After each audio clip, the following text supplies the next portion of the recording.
Choosing the right hospital is as important as choosing the right doctor, not just for its patient's experience and safety score, but also for the use of technology, which improves patient safety by reducing medication errors, minimizing adverse drug reactions, and ensuring compliance with practice guidelines while improving the quality of life. We are now at CVSKL to see the hospital's use of technology and high-tech equipment, especially their electrophysiology EP lab. Before that, I'm going to get someone who is well-versed with this place and also with what he practices. We have Datuk Dr. Razali Omar joining us today. Hi, Dr. Razali. Hey, hi Amanda. Welcome to CVSKL. Hi. We're just in time. We're just about to do a very complex case. Oh, wow. Shall I bring you to the EP lab? Yes, please. Please, come. Let's go. So thank you so much, Doctor, for being here with us today. I have quite a few questions, so let's begin. I'm very excited. Let's go. Okay. So I heard that CVSKL has one of the very few dedicated EP labs in the country. Is that true? Okay, I have to be very careful about answering this question. It's very I have to be politically correct. Okay. So yes, indeed, amongst the private hospitals in the country, we have, I think we are the only hospital in the country with a dedicated EP lab. Wow. And I just want to clarify for the audience, it does not mean the other private hospitals do not have EP facilities. So that's the difference. Yep. So most of them have a combined lab where the interventional cardiologists, they do stenting, they do other procedures, and on days that the EP doctors will come in, so that lab becomes an EP lab. Okay. But when we first started CVSKL in 2017, we have decided that EP is, and I think we were right, EP was going to explode, and we purposely dedicated one EP lab, and this lab is a dedicated EP lab, and only designed for doing EP related cases. So it may not be politically correct, but absolutely right. Fantastic. So let's get into what an electrophysiologist do. What do they do? Okay, so this is a very frequently asked question amongst patients, because patients will say, my cardiologist asked me to see you. As far as I know, you're also a cardiologist. So I usually explain to them in terms of plumbers and electricians.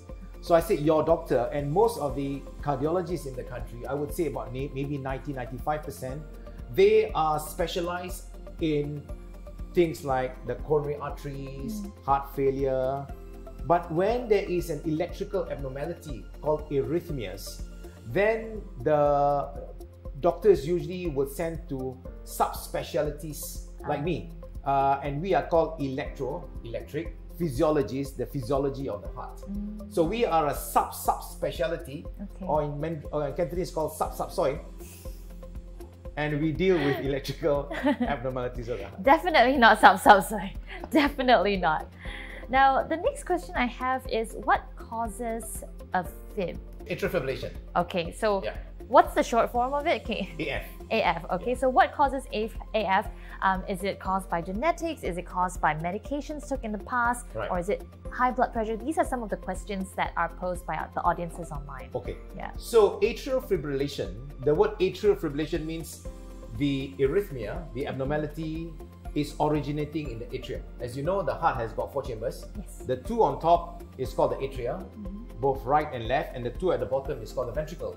So when an arrhythmia, when an abnormality originates from the atrium, it will be called atrial something. So when it's fibrillating, it's called atrial fibrillation. The other arrhythmias that originates from the upper chambers are atrial flutters, atrial tachycardias, supraventricular tachycardias, and so on and so forth. If it originates from the ventricle, it's called ventricular tachycardia and ventricular fibrillation. Okay. So first, the word means it designates which chamber, in this case atrium, and the fibrillation is what sort of arrhythmia is this? Is this fibrillating arrhythmia? Is this fluttering arrhythmia? Or is this tachycardic arrhythmia? So the word atrial fibrillation is, or the short form AF, is the commonest arrhythmias, and in fact it represents about 80% of the new referrals that I see in my clinic, and this is actually an explosion. We are not only facing COVID pandemic, but the atrial fibrillation pandemic superseded the COVID. Oh my. Yes, and this has been shown not only in Malaysia but all over the world. Wow. It is estimated that in China, for example, and this was a study that was recently published, that by 2050, which is about maybe 20 or 30 years from now, we are going to see at least 10 to 15 million people suffering from atrial fibrillation. Oh my. So usually people ask me, what's the incidence or prevalence of atrial fibrillation in Malaysia? It's around the region of about 1% of the population. So about 30 million people. Now it's 35 million. Roughly 1% of that would have atrial fibrillation. All right. So what is actually the cause of it? What's the cause of it? Genetics? Traditionally, it is an aging arrhythmia. Meaning that as we grow older, then the heart and all our body undergo degeneration. Yes, of course. The knees go weaker and you get arthritis. So the heart also undergoes degeneration, and atrial fibrillation is a common arrhythmia as we grow older. This has been the concept that I grew up with. However, over the last 5 years, this concept has been thrown out of the window. Because now I see, and this is a bit problematic, because I see young patients. Patients that 10 years ago I do not see with atrial fibrillation. I'm seeing 40, 50-year-old with no other medical problems, and yet they present with atrial fibrillation. And worse still, they are usually not symptomatic. They don't know they have atrial fibrillation because they are young, and they are so busy with their work. They think that, oh, the heart is fast a bit, maybe I'm too stressed out, I'm tired, I don't have enough rest. And a lot of patients, sometimes they come in as a complication of an atrial fibrillation which has left undiagnosed and untreated. Some of them present with heart failure, and some of them present with stroke. It's only after the events such as stroke or heart failure, then the doctors realize that they have atrial fibrillation and no other reason apart from atrial fibrillation, and that's very worrying. The traditional cause, as I said, was aging, but anything that causes stiffness of the left ventricle. So the principle is anything that causes stiffness of the left ventricle, because the whole cardiovascular system is a complete circle, which means there is no end or there is no beginning. It's all connected. So if the left ventricle is stiff, what causes the stiffness of the left ventricle? Coronary artery disease, patient with heart attack and heart failure, hypertension, diabetes, sleep apnea syndrome, obesity, anything that leads to the condition where the left ventricle becomes stiff, that means the left atrium becomes stretched out. When the left atrium becomes stretched out, it will trigger the atrial fibrillation. So there are many causes. Those are the traditional causes. Then there are causes in which it is like triggered by something which is not permanent. For example, a young lady may get thyrotoxicosis. When they have thyrotoxicosis, then they can get atrial fibrillation. But that atrial fibrillation is related to the disease. And once the disease is treated, the atrial fibrillation goes away. The one that we mentioned just now, aging, hypertension, diabetes, is not going to go away. The other thing is sometimes infection. When you have infection, very bad infection, it can lead to some form of carditis. You can get atrial fibrillation. Alcohol, for example. So there's a lot of stories like people, like in the UK, for example, they call it, like alcoholic heart syndrome. They go for holiday, and then suddenly they drink a lot because they are on holiday. And all these young people, they visit the emergency room because they go into atrial fibrillation. So these are called reversible causes of atrial fibrillation. And these are usually, once you identify the trigger, you tell them to stop alcohol, you treat the thyrotoxicosis, you treat the infection, they usually get better. So many different triggers actually, right? Many triggers, yes. But you did not mention genetics, because that's what some people think. Correct. So previously there was no relationship of hereditary or familial form of atrial fibrillation. Recently there has been some reports. Extremely rare. However, these are in a group of family members, but they usually present in the young. So, brothers, sisters and all that have atrial fibrillation at the age of 12, 13, 14. These are extremely rare. In my own experience, and I've been doing this for nearly 30 years, I've not seen anyone with familial or hereditary form of atrial fibrillation. Okay. Now, what can someone expect on their first visit to an electrophysiologist? Okay, so usually electrophysiologists, we don't see patient that walks in. So we are what we call quaternary referral.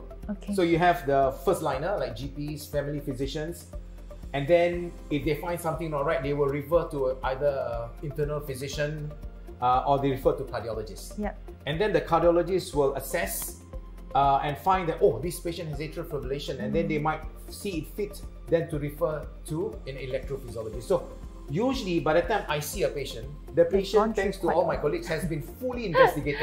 Yeah. You know, so I don't really have to do a lot of other things. So they come to see me because my colleagues have already put it in a nice bundle and say, here you go, Razali. This patient I have investigated, his coronaries are not a problem, he doesn't have hypertension, diabetes, and all I think he's got atrial fibrillation. Maybe you should see him and discuss treatment options. So when I see the patient, a lot of the time, my job is like this. I will discuss and spend maybe 30 minutes, 45 minutes to talk to the patient about all the option strategies, what are the things that can happen if you don't treat stroke, heart failure, poor effort tolerance, poor exercise performance. Give them all the therapeutic options that's available, such as stroke prevention, drug therapy, catheter ablation, and so on and so forth. All right. Wow. Okay. Thank you so much, doctor. Now, so basically the first visit to an electrophysiologist, it's when they have already gone through all those steps. Most of the time, yes. Yeah. All right. Now, what is an electrophysiology or the EP lab? Right. So we are right sitting in the EP lab. Yes. The EP lab is like a cardiac catheterization lab. Yep. Or we call it cath lab. The short form is like, where are you going? I'm going to the cath lab. Yep. CATH, cath lab. So it means the cardiac catheterization lab. Catheterization simply means that we are just putting catheters through the patient's vascular system. In our situation, you can either go from the femoral, the groin, or for my colleagues who do angioplasty, now go to the wrist, called the radial artery. So in this lab, it is equipped with the ability for us to gather information that is electrically, all the electrical signals that's coming from the heart. So the patient will be sitting on this table. This is an X-ray machine, and what you can see there, that is a 3D machine. So I had a young visitor, a young student who wants to venture out into medical school. So nowadays they don't just because you have 20 A's you become a doctor. No, you have to have the passion. Yes. You have to know what you're doing. So they come and visit us, and then I was telling him, I say, I'm sure you're a gamer, and what you see them is actually me playing a video game. So now a lot of things are doing like if you see this 3D in action, we are actually like playing a video game inside the heart. So a lot of things in the EP lab is actually related to how we try and cure the patient's arrhythmias. All right. Thank you, doctor. So this one is a little bit more in-depth. How do you decide on the procedure such as the maze procedure, catheter ablation, or a pacemaker? Right. So that's a very interesting question, and that is the first visit. Yes. In the clinics. Okay. So I will go through and ascertain whether the patient's atrial fibrillation, if the atrial fibrillation is chronic, the patient is elderly, and the patient's atrial fibrillation is very, very slow, such that his symptoms are related to fainting, blackouts, then this patient will probably need a pacemaker. Okay. But if it's a younger patient whose problem is not slow heartbeat, but the atrial fibrillation is causing him a lot of symptoms, and he has been tried on medications and it did not work, then we will explore with him the catheter ablation option.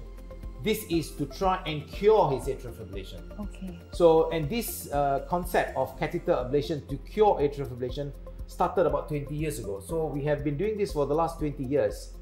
And I think we are getting better and better at this. And what I mean by that, 20 years ago when we first started, the chance of a patient getting cured after one procedure is probably 50%. Okay. So we would try and 2, 3, 4 medication until we run out of all the medication, and we said, maybe you can try this option. But 20 years down the road, a lot of experience, not only from the doctor's side, but the equipment has been so advanced that it becomes safer now, such that we now offer this catheter ablation, especially in the young patient, as a first line. which means that we said you may not want to take medicine. Even if you do take medicine, it's like you are investing in a very poor investment, because at the end of 10 years, you spend money paying for these drugs. At the end of 10 years, the atrial fibrillation say, I've not gone away, I'm here. So let's go for some treatment that can cure your atrial fibrillation. And now we have evidence that the earlier we do it, the much better. And just, I usually tell my patients, it's like you grow some, you plant a small little plant, and then Amanda comes in and says, I don't like this plant. I can just pull it out, throw it away.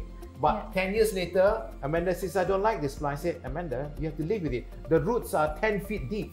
Even if I were to cut this tree, the roots are still there. So this is the concept of atrial fibrillation. Atrial fibrillation begets atrial fibrillation. If you leave atrial fibrillation and let it run wild in your heart, and then you go for treatment, the chances are you may need more than one procedure.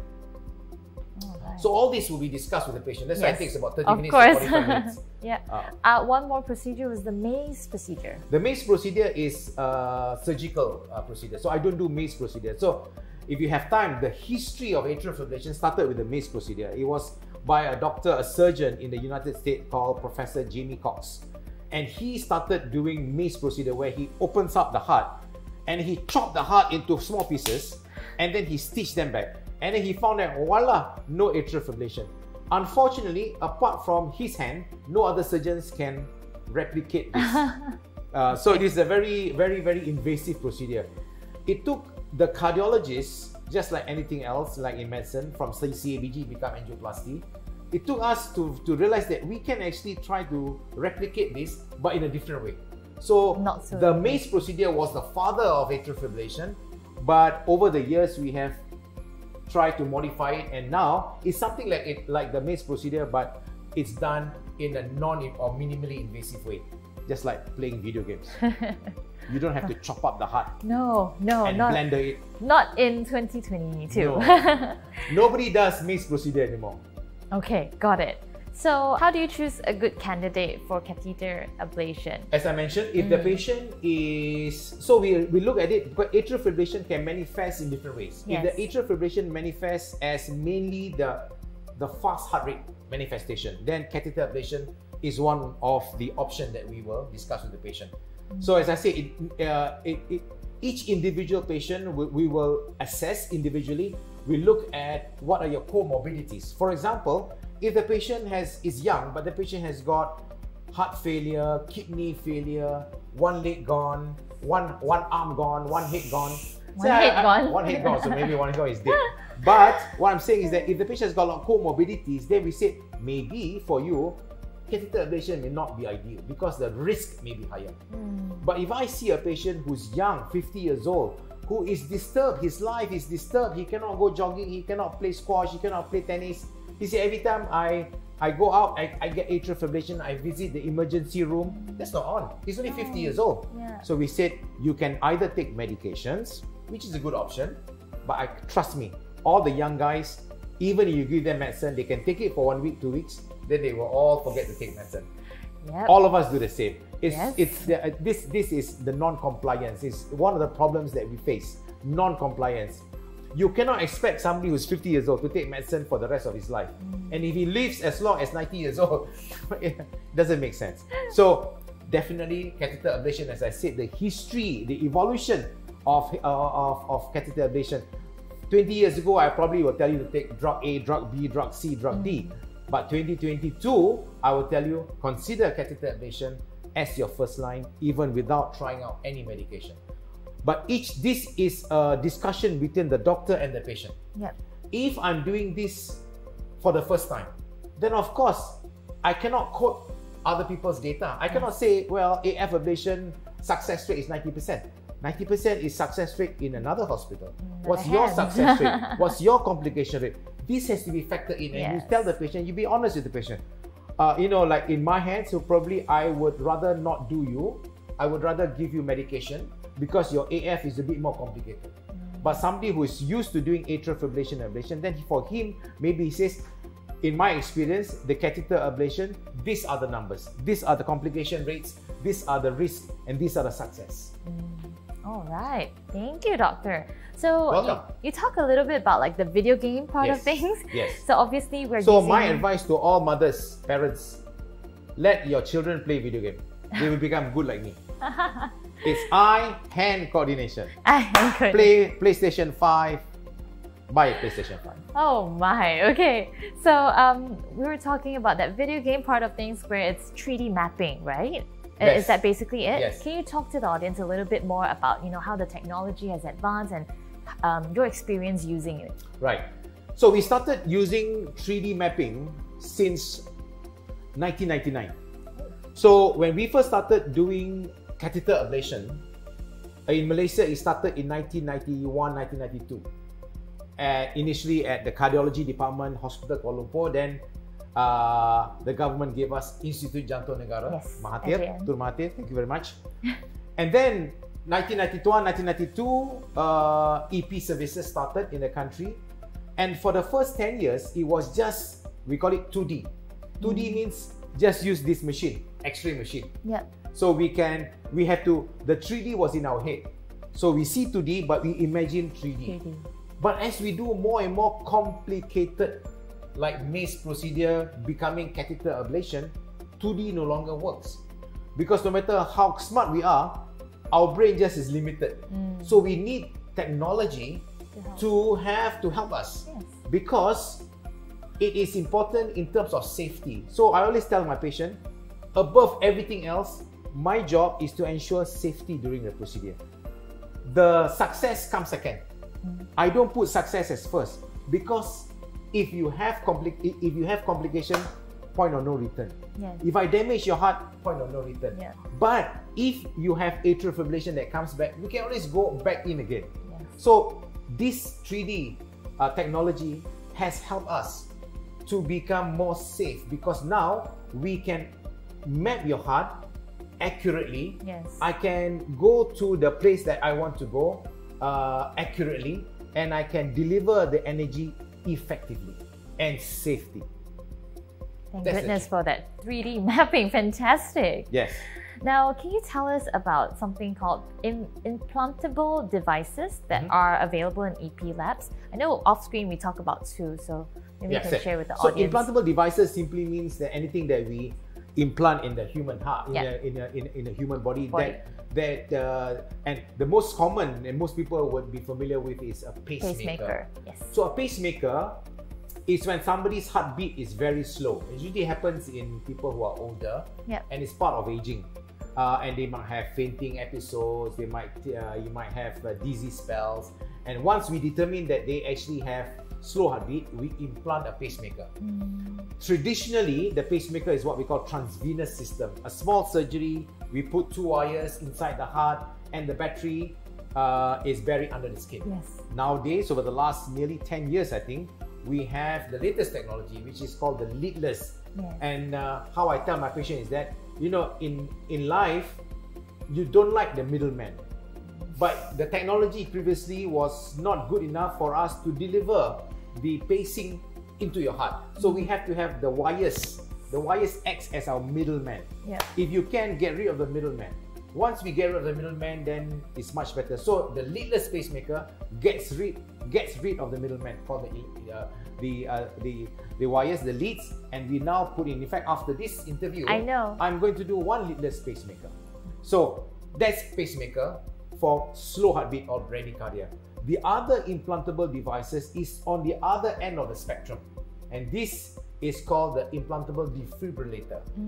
Who are these patients? The most famous now is during the, I think, European Cup, isn't it? Football. Remember a Danish player collapsed? Okay. He had a cardiac arrest, CPR, and would you believe it, he survived? They implanted an ICD, implantable cardioverter defibrillator, and he's now playing for a Premier League team in England, isn't it? Yes. So the ICD is a device that will give you an automatic electric shock when the heart stops. So it is opposite of pacemaker. Pacemaker, when the heartbeat is too slow, the pacemaker corrects that. When the heartbeat is too fast and you are at risk for cardiac arrest, And if you are in a hospital, then the doctor will go and CPR and shock externally. Yes. This device recognizes that you have a dangerous rhythm and delivers the shock automatically, and then it saves your life. So the ICD is, and the third device that we implantable device, is for heart failure patients with risk of sudden death and desynchrony. So we put 3 wires and we synchronize the left and right ventricle. So there are a lot of implantable devices ranging from a simple pacemaker, leadless versus traditional, ICD, single dual chamber, and of course the heart failure triple chamber ICD pacemaker. So interesting. Thank you so much, Doctor. I feel like I'm learning so much. I should have had a pen and paper to write down some notes. Very, very interesting talk we've had so far. Now, we also want to ask, what are some of the successful milestones that CVSKL has managed to achieve in the electrophysiology department, your department basically? Right. So, I mean, when I came to CVSKL in 2017, I was already in IJN for the last 25 years. So there was a lot of milestone that we already achieved. And we brought back all those experience, all those technology when I started practicing in CVSKL. But what has happened since I started in CVSKL? Well, the good thing is that we also brought in some research. So as you know, most private hospitals, they don't get involved in research. But CVSKL is unique in the sense that, at least when I'm here, I myself have gotten involved in 2 of the worldwide registry. One is for cryo balloon ablation. Okay. This is another way of doing ablation for atrial fibrillation. Instead of using 3D map, instead of using radio frequency, we freeze the heart using nitrogen oxide. Okay. So because of the work that we did with the cryo balloon in the country, I was asked to continue with the delivering with the research cryo, and we've just finished that together with Medtronic. We also did Micra. The Micra is also part of our research thing, and again, this is a testimony to our experience and our involvement with this technology. The other thing that I must say is that most of us, once we go to private hospital, we stop teaching junior doctors, because we are all alone in this private hospital. We are so busy. But I have started doing a fellowship program where we invite doctors, young electrophysiologists. They are not young doctors, they are young electrophysiologists to our hospital to spend 2 days with me, where I show them how we perform atrial fibrillation ablation, so that we can try and continue to share our experience and our knowledge for the future of the country's electrophysiology community. So these are some of the milestones. That's amazing. I really think that's amazing, because like you said, you know, you're all alone in the private hospital, for example, no one there. So I think that's great work that you guys are doing, even that add-on. I don't think we have any more questions left, so thank you so much, Doctor, for your time. My pleasure. Thank you very much, Amanda. Thank you very much, Doctor. It's impossible to truly appreciate the current state of healthcare technology in our country without reflecting on how far we've come. If you've recently learned that you need to enter a hospital for surgery or another reason, your main focus should be to get the best care possible with the best facilities. I'm Andrea, signing off. See you again next time.